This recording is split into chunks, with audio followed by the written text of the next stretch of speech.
श्री शिवाय नमस्तुभ्यम। हर हर महादेव।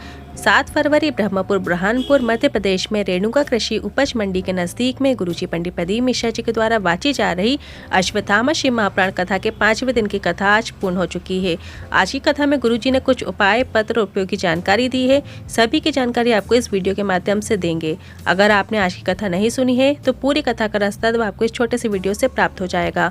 बढ़ते हैं आज की कथा की पहली जानकारी की ओर। विनय, विनम्रता, विवेक, ये 3 हमें संसार से ऊपर उठाने का काम करते हैं। अगर हमें थोड़ा सा भी अभिमान है, अभिमतता है, अहंकार है तो इसका मतलब ये है कि हमें विनयता नहीं है। आप कितने भी ऊंचे पद में पहुंच जाओ, कितने भी धन दौलत आपको प्राप्त हो जाए, पर अगर आप में विनम्रता नहीं है तो आपकी धन दौलत शून्य के समान है, उसका कोई मतलब नहीं है।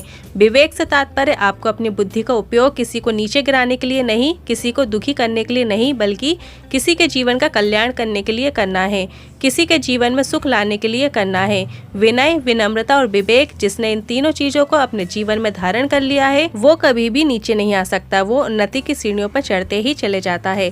बढ़ते हैं आज की कथा की दूसरी जानकारी की ओर। सैनिक और संत में कोई अंतर नहीं है। सैनिक देश की रक्षा बॉर्डर में खड़े होकर कर रहा है और संत हमारे सनातन धर्म की रक्षा कर रहे हैं। सैनिक के हाथ में बंदूक होती है और संत के हाथ में शिव महापुराण और श्रीमद् भागवत होती है। संत और सैनिक दोनों राष्ट्र रक्षा के लिए बहुत जरूरी है। संत सैनिक से ज्यादा जरूरी है। प्रत्येक घर में रहने वाली माँ जो अपने बच्चे को अच्छे संस्कार देगी तो राष्ट्र की रक्षा होने में देर नहीं लगेगी। बढ़ते हैं आज की कथा की 13वीं जानकारी की ओर। अर्जुन जी पत्र लेकर आए। मेरी पुत्री का जन्म 2013 को हुआ था। उसके शरीर का विकास तो हो रहा था पर पैर और दिमाग काम नहीं कर रहे थे। इंदौर, जलगांव, मुंबई सारे डॉक्टर को दिखाया पर किसी ने नहीं कहा कि ठीक होगी। 2016, 2017, 2018 इन सभी साल मैंने बेटी का इलाज कराया पर ठीक नहीं होगी, ऐसा डॉक्टर ने कह दिया था। मुंह से लार आती रहती थी और उसका विकलांग का प्रमाण पत्र बना दिया। सब तरफ से हार गए। तब बाबा की कृपा देखिए, आपने टीवी में कथा करी, वो कथा में हमने टीवी पे सुनना प्रारंभ किया। शंकर भगवान के मंदिर में जाने लगे। उसे उठाकर मंदिर में ले जाकर छोड़ देते थे और बाबा से निवेदन करते थे आप संभालो इसको। जल चढ़ाते और जल का उसको आचमन करा देते। एक दिन शिवलिंग पर चढ़ा जल उसके पाँव में लगा दिया। बेलपत्र पीस के खिला दी और दीवार से खड़ा कर दिया पर वो गिर गई। फिर जल दिया, फिर खड़ा कर दिया, फिर गिर गई पर विश्वास अटूट था। फिर जल दिया, बेलपत्र को पीस के खिलाया और खड़ा किया। अब वो गिरी नहीं, खड़ी हो गई है। अब वो चलने भी लगी है और माइंड ने भी काम करना प्रारंभ कर दिया है। उसी का आभार व्यक्त करने कथा पंडाल में आया हूँ। बढ़ते हैं आज की कथा की चौथी जानकारी की ओर। गुरुजी ने कहा आज के समय में कई स्कूल ऐसे भी हैं जिसमें तिलक लगाकर नहीं आने देते। कोई लगाकर आ जाता है तो पोस देते हैं और हाथ में मौली बांधकर नहीं आने देते। अगर ऐसा होता है तो माँ से अनुरोध है कि आप स्कूल में जाकर बोलते क्यों नहीं हो कि तिलक और मौली से क्या प्रॉब्लम है। आपको अपने बच्चों के लिए वो स्कूल चुनना है जिसमें बच्चों को संस्कार मिलते हों, भेदभाव ना सिखाते हों। बढ़ते हैं आज की कथा की 5वीं जानकारी की ओर। वंदना पवार जी पत्र लेकर आई। मेरे बेटे को शादी को 9 साल हो गए थे। बहू का बहुत इलाज भी कराया पर डॉक्टर ने कह दिया संतान सुख नहीं है। इलाज कराते कराते बहू का मासिक धर्म भी आना बंद हो गया। 2 से 3 साल हो गए मासिक धर्म नहीं आया। किसी ने बताया पशुपतिनाथ व्रत करने को और साथ में सफ़ेद आंकड़े की जड़ वाला उपाय करने को कहा। हमने पहला पशुपतिनाथ व्रत किया और पहले पशुपतिनाथ व्रत करने के बाद मेरा पेट दुखने लगा और बहुत पेट दुखा और पेट दुखते दुखते डॉक्टर को दिखाया तो डॉक्टर ने कहा तुम्हारा मासिक धर्म कब से नहीं आया, तुम्हारे पेट में एक गांठ हो गई है, गोला हो गया है।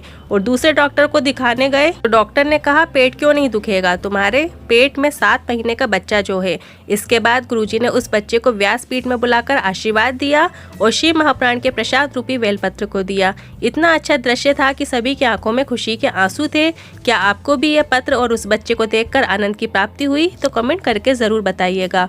बढ़ते हैं आज की कथा की 6वीं जानकारी की ओर। पराई स्त्री और पराया धन व्यक्ति को एक न एक दिन बर्बाद करके छोड़ देता है, ये निश्चित है। आप ये सोच सकते हो कि कोई देख नहीं रहा है, मैंने इसका धन रख लिया है, ये रख लिया, वो रख लिया, पर ऊपर बैठा परमात्मा सब देख रहा है, ये आपको याद रखना चाहिए। बढ़ते हैं आज की कथा की 7वीं जानकारी की ओर। गुरुजी ने कहा आज हम पूरे देश के बेटा बेटियों से एक वचन लेने को कहना चाहते हैं। जो बेटियां शादी करके अपने ससुराल चली जाती हैं और पतियों को अपनी पत्नियों से कहना है कि जिंदगी भर में तुम्हारे माता पिता को एक शब्द आड़ा टेढ़ा नहीं कहूँगा, जिंदगी भर एक गलत शब्द नहीं लाऊंगा, तुम्हारे माता पिता का सम्मान करूंगा, उसी प्रकार तुम्हें भी मेरे माता पिता का सम्मान करना है, आड़ा टेढ़ा नहीं बोलना है। ऐसा वचन सभी पति को पत्नी आपस में लेना है। बढ़ते हैं आज की कथा की 8वीं जानकारी की ओर। गुरुजी ने कहा, हम आशीष और सभी लोगों से आप कहकर बोलते हैं। तो आशीष कहते हैं कि आप हमसे आप मत बोलिए, हम बहुत छोटे हैं, आप हमें तुम बोलिए। तो इस पर गुरुजी ने कहा, अगर हम आप बोलना बंद कर दें और तुम बोलने लगें तो ऐसा एक दिन जरूर आएगा जब आप भी हमें तुम बोलने लगोगे, और जहाँ पर सम्मान खत्म हो जाता है, आपसे तुम में आ जाते हैं, वहाँ सब नष्ट हो जाता है। पढ़ते हैं आज की कथा की 9वीं जानकारी की ओर। एक बात को अपने स्मरण में ज़रूर रखिएगा कि बच्चे को सबसे अच्छी नींद कहाँ आती है, झूले में, ज़मीन में, पलंग में या माता की गोद में। सबसे अच्छी नींद बच्चे को माता की गोद में आती है। उसी तरह जैसे बच्चा माता की गोद में बैठने के बाद स्वतंत्र हो जाता है, अलमस्त होकर सोता है, कोई चिंता नहीं, कोई डर नहीं, कोई भय नहीं, कोई कष्ट नहीं। उसी तरह आप जब परमात्मा की कथा में जाएं, शिव मंदिर में जाएं, राम मंदिर में जाएं या कृष्ण भगवान के मंदिर में जाएं, भगवान की चौखट में जाएं या गुरु की चौखट में जाएं, तो आप भी निर्भय हो जाएं और ये सोच लें, हमने सब परमात्मा के ऊपर छोड़ दिया है और हमें अब भटकना नहीं है। बढ़ते हैं आज की कथा की 10वीं जानकारी की ओर। उज्जवल जी पत्र लेकर आई। मेरी बेटी जन्म से दिव्यांग है, सुनना बोलना नहीं आता, 12 वर्ष की हो गई है। किसी ने, मेरे रिश्तेदारों ने आकर बोला, शिव जी पर जल चढ़ाएं और बेलपत्र चढ़ाएं, और वो जल और बेलपत्र इसको देना शुरू करो, पशुपतिनाथ व्रत करना प्रारंभ करो। माँ हूँ, बेटी के लिए व्रत किया, जल और बेलपत्र चढ़ाया और बेटी को देना शुरू किया। शिव जी की बेलपत्र को कान में लगा देते थे और वही बेलपत्र हमने खिलाना शुरू की। बाबा की कृपा से बेटी के कान में थोड़ा थोड़ा सुनाई देना शुरू हो गया है। मेरी बेटी जो एक शब्द भी नहीं बोल पाती थी, अब वो श्री शिवाय नमस्तुभ्यम मंत्र का उच्चारण करना उसने शुरू कर दिया है। पूरा नहीं बोल पाती है पर अब वो थोड़ा थोड़ा बोलना शुरू कर चुकी है। उसी का आभार व्यक्त करने कथा पंडाल में आए हैं। बढ़ते हैं आज की कथा की 11वीं जानकारी की ओर।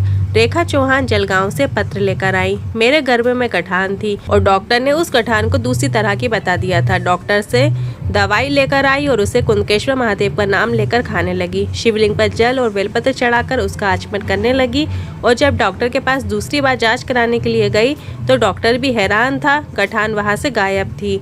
उसी का आभार व्यक्त करने कथा पंडाल में आई हूँ। बढ़ते हैं आज की कथा की 12वीं जानकारी की ओर। कथा पूर्ण होने के बाद आशीष जी ने बहुत विशेष जानकारी दी। आशीष जी ने बताया, कुबरेश्वर धाम सीहोर मध्य प्रदेश में 16 से 22 फरवरी 2023 तक भव्य रुद्राक्ष वितरण है, जिसमें लाखों लोगों के आने की उम्मीद है। इसलिए पिछली बार की तरह इस वर्ष व्यवस्थाएं ना बिगड़े, इसलिए पहले से कुछ विशेष गेट्स बनाए गए हैं, जिसकी जानकारी आशीष जी ने दी है। आप इस जानकारी को ध्यान से सुने। अगर आप कुबरेश्वर धाम सीहोर में जाने वाले हैं तो गेट नंबर 1, अगर आपको कुबरेश्वर धाम के मंदिर में प्रवेश करना है तो आपको गेट नंबर 1 से प्रवेश करना होगा, अंदर आना होगा। दूसरा जो है गेट नंबर 2 है। अगर आप कुबरेश्वर धाम की भोजनशाला में प्रवेश करना चाहते हैं तो आपको गेट नंबर 2 से प्रवेश करना होगा, अंदर आना होगा। और जो तीसरा गेट बनाया गया है गेट नंबर 3। और अगर आप 16 से 22 फरवरी 2023 में गुरु जी के द्वारा बांटी जा रही कथा में प्रवेश करना चाहते हैं, कथा का आनंद लेना चाहते हैं, तो आपको गेट नंबर 3 से अंदर आना होगा, प्रवेश करना होगा, जो सीधे आपको कथा पंडाल तक लेके जाएगा। याद रखिएगा, अगर आप कथा सुनना चाहते हैं, जो कि शिवरात्रि शिव महापुराण कथा रहेगी, इसमें आपको गेट नंबर 3 में जाना है, वहां से आप कथा का आनंद प्राप्त कर सकते हैं। और अगला है गेट नंबर 4।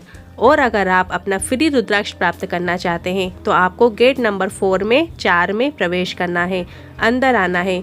इस जानकारी को आप ध्यान में रखें ताकि इतनी भीड़ में आपको असुविधा ना हो। मतलब आपको याद रखना है, अगर आप रुद्राक्ष के लिए जा रहे हैं तो आपको गेट नंबर 4 में सीधा प्रस्थान कर जाना है। रुद्राक्ष फ्री में मिलेगा और आपको गेट नंबर 4 से अंदर आने पर मिलेगा। ये जानकारी आप याद रखें और अपने रिश्तेदारों को भी बता दें ताकि कुबरेश्वर धाम सीहोर मध्य प्रदेश में आने पर उन्हें असुविधा का सामना ना करना पड़े। गुरुजी हमेशा बताते हैं, शिव की शरणागति ग्रहण करने वाला कभी डूबेगा नहीं, डूबेगा वही जिसमें शिव की शरणागति ली ही नहीं।